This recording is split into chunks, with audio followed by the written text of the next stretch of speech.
الحمد لله رب العالمين والصلاة والسلام على رسوله الكريم أما بعد فأعوذ بالله من الشيطان الرجيم بسم الله الرحمن الرحيم وعن أنس قال غدوت إلى رسول الله صلى الله عليه وسلم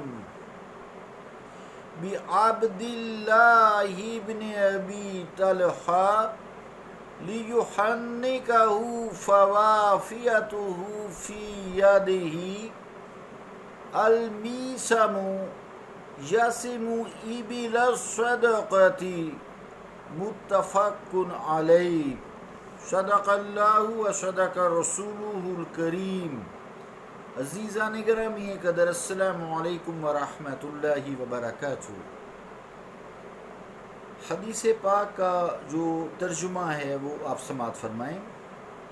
روایت حضرت انس سے فرماتے ہیں کہ میں رسول اللہ صلی اللہ علیہ وسلم کی خدمت میں عبداللہ ابن ابو طلحہ کو لے گیا تاکہ آپ اس کی تحنیک فرما دیں، تو میں نے آپ کو پایا کہ آپ کے ہاتھ میں داغنے کا آلہ تھا، صدقہ کے اونٹوں کو داغ رہے تھے۔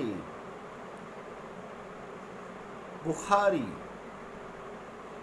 اللہ اور اس کے رسول کا قول سچا ہے۔ عزیزان گرامی قدر، السلام علیکم ورحمۃ اللہ وبرکاتہ۔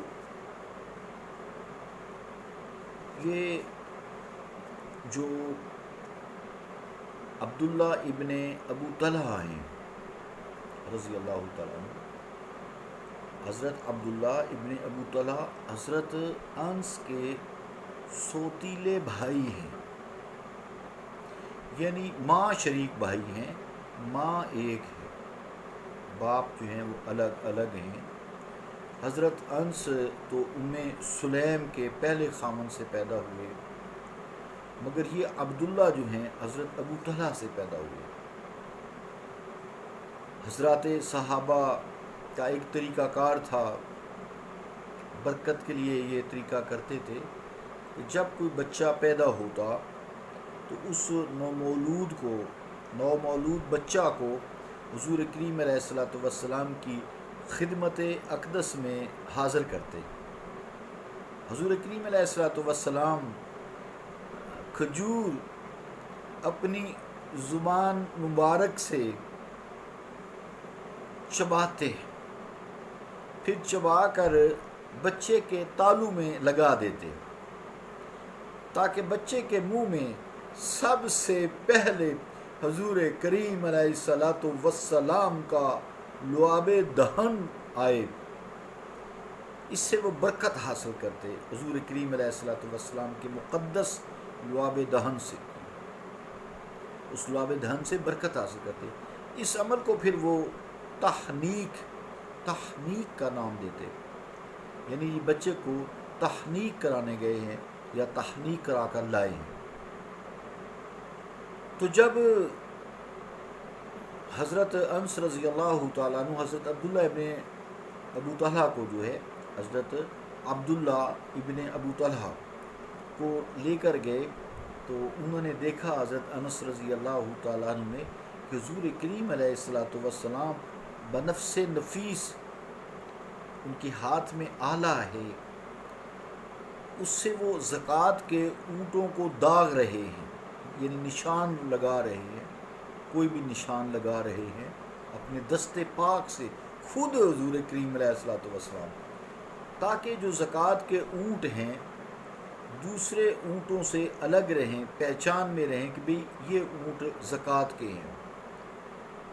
یہ جو داغ ہے یہ چہرے کے علاوہ کسی اور جگہ پر لگایا جاتا ہے، اور آپ اسی طرح فرما رہے تھے، یعنی کیا تھا کہ لوہے کا ٹکڑا لوگ اسے کاویہ وغیرہ ہوتا ہے نا، کاویہ ہوتا ہے گرم کر کے لوگ ٹانکا لگاتے ہیں، یا وہ ویلڈنگ والا بھی ہوتا ہے. بہرحال کوئی بھی آلہ تھا لوہے کے ٹکڑے پر کی سے بنا ہوا تھا، تو وہ لوہے کا ٹکڑا گرم کر کے جانور کی ٹانگ، ایران یا کسی ایسی جگہ پہ لگاتے ہیں جہاں اس کو تکلیف نہ ہو، پیٹھ پہ اوپر جو ہے اس کی جو بڑا پیچھے ٹانگیں ہوتی ہیں پٹ پر لگاتے ہیں یا دستی پہ بھی لگا دیتے ہیں.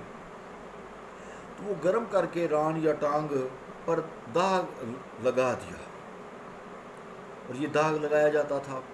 اب بھی اسی طرح کرتے ہیں. آپ دیکھیں گے کہ جو جانور ہوتے ہیں قربانی کی ہے، ویسے بھی قربانی کو تو ویسے کام چھیڑتے ہیں لوگ، وہم کرتے ہیں، ایسی کوئی بات نہیں ہے.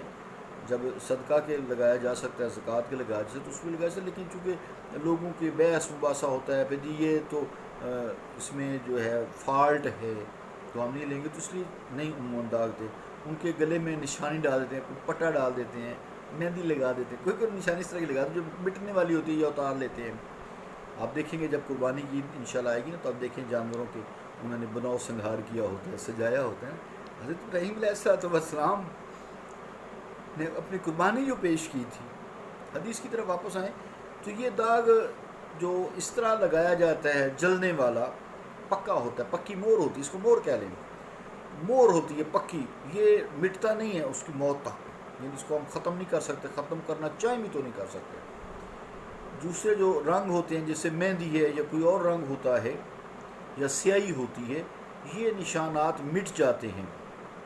تو آپ اگر کہیں جائیں یا حبشی آپ کو یہاں بھی ملیں تو عمرہ شریف کرتے ہوئے یا حج میں دیکھیں گے کہ انہوں نے نا اپنے، میں نے کل بھی بتایا تھا کہ یہاں ایسے ایسے مونچھوں کی طرح نا یہ گالوں پہ، ماتھے پہ، ہونٹوں پہ، یہ ادھر عورتوں نے، بندوں نے نا اس طرح کے لائنز لگائی ہوتی ہیں بڑی ترتیب میں. تو اپنے آپ کو جو ہے انہوں نے یہ الگ کیا ہوتا ہے. چہرے پہ داغ لگانا منع ہے، چاہے جانور ہے چاہے انسان ہے، یہاں تک کہ چہرے پہ مارنا تک منع ہے، جیسے کہ ہم نے پچھلے دنوں حدیثوں میں پڑھا تھا. اور یہ اس طرح چہرے کو داغنا، چہرے پہ نشان لگانا، چہرے پہ اس طرح کا کام کرنا، یہ جو بندی وغیرہ بھی عورتیں لگاتی ہیں یہاں لگا لیتی ہیں، وہ ہندوانیاں، ہندو عورتیں یہاں لگاتی ہیں، وہ نشان سا لگاتی ہیں گول سا ٹکا سا. اسی طرح عورتیں ہیں ناک پہ، ہونٹوں پہ، گال پہ یا کہیں بھی ہاتھوں پہ، یا مرد بھی کئی اس طرح کے کام کرتے ہیں، نام لکھا لیتے ہیں. تو حضور کریم علیہ السلام نے اسے حرام قرار دیا ہے، اس سے بچنا چاہیے. ہاں جو ہو چکا اس سے آپ اس کو چھوڑے نہ، اس کو چھیڑے نہ، کیونکہ جب آپ اس کو مٹوائیں گے ڈاکٹر بھی خواہ جتنی مرضی اس کو کاسمیٹک سرجری کرے گا تو وہ اور ہی بڑھے گا. اس کو چھوڑ دیں، گناہ سے معافی مانگیں، یا رب العالمین غلطی ہو گئی ہے تو معاف فرما دے. یہ آسان طریقہ ہے، اور آئندہ جو ہے میں توبہ کرتا ہوں کہ میں ایسا کام نہیں کروں گا.